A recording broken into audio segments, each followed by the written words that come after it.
Welcome to World of Procurement, and if you're working in procurement right now, you've probably heard something about contract management. And I know in some workplaces, they absolutely have an incredible focus on contract management activities, whilst in some, they don't really care about it at all. And I would say that is a massive concern. I've been in organizations like that. I've headed up contract management teams, commercial teams, procurement teams, supply chain programs. I've been there, done it, seen how it works, and I actually work in a vendor and contract lifecycle management platform right now within product marketing. So I've got the experience to help you here. So in this video, I'm gonna break down what contract management is within procurement. Contract management isn't just about getting a signature on the dotted line.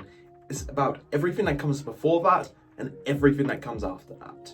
And by the end of this video, you'll be confident when it comes to contract management within your organization. You'll be able to deploy some of the stuff that I talk about, and you'll just have, to be honest, a far better appreciation for what is often a neglected part of the procurement lifecycle. Let's start with the basics. Contract management is the process of creating, reviewing, signing, and then managing, normally through analysis of performance, obligation management, things like that, any contracts you have with a supplier or a vendor. And I'm just going to use those terms, supplier and vendor, interchangeably here for you, because I know it really does depend on where you are in the world. When done right, contract management absolutely helps you eliminate a lot of risks, or at least mitigate the vast majority of them.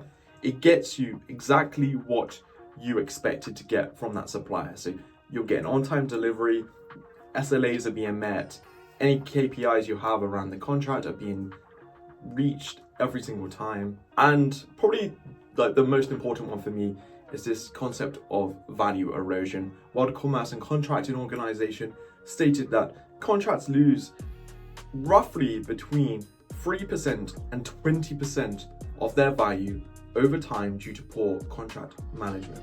So if we can get that percentage down to the lower end of the spectrum, or even eliminate it through effective contract management, your organization is going to get more of those savings that you've negotiated during that pre-signature contract management phase, and to be honest, just get far better stuff from your suppliers. So this is why I'm incredibly bullish on effective contract management within your organization. So think of contract management as more than just a process that you follow. It's a structure, it's a way of doing things, and it should be embedded throughout every single part of that procurement lifecycle. And this is why I always get a bit frustrated when I see the Chartered Institute of Procurement and Supply put contract management towards the end of the life cycle. It really does incorporate every part of the procurement life cycle. Every part of your procurement processes, whether it's pre-sourcing, sourcing, negotiation, performance management, every single one of those elements has contract management layered into it. So just consider that, keep that in mind as we go throughout this video. So it's important to make a distinction here between the two main phases of contract management, because we have pre-signature contract management, everything that happens up until the point of signature, and post-signature contract management. And this is everything that happens after the signature. And for any of you that are currently enrolled with the Chartered Institute of Procurement and Supply, you may actually know of these via two different names. They are the pre-award stage and the post-award stage. I just prefer the World Commerce and Contracting Organization's spin or take on the naming convention there. So what happens in pre-signature contract management? A lot. So within your organization, someone needs something from a supplier. Typically that means you are going to have to put a contract in place with that supplier to get what you need from them. So we have the management of requests or intake management. We have the triaging of that request, which means like who's going to handle this request, what type of contract terms do we need in place with this type of supplier? Are we going to use our contract, or are we going to use the supplier's terms? What makes the most sense here?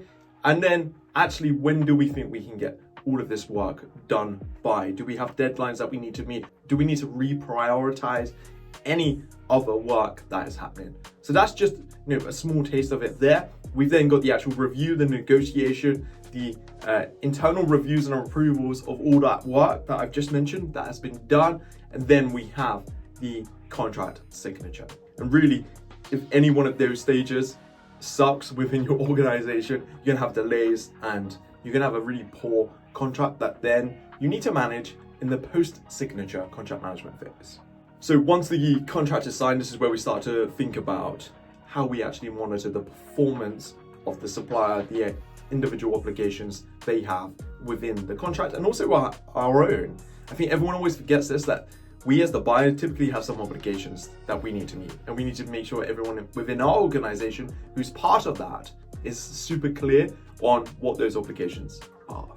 So this might include things like tracking delivery dates, service level agreements, key performance indicators, the quality of the items, the specifications of anything that's been delivered. I'm giving you a bit of a breadth there because I appreciate some of you may just be buying widgets, right? Like, I hate that word, but you might be buying actual components, stuff that moves, and some of you may just be buying software. Typically, I brought both. I spent the last part of my actual buying procurement element buying a lot of software and goods.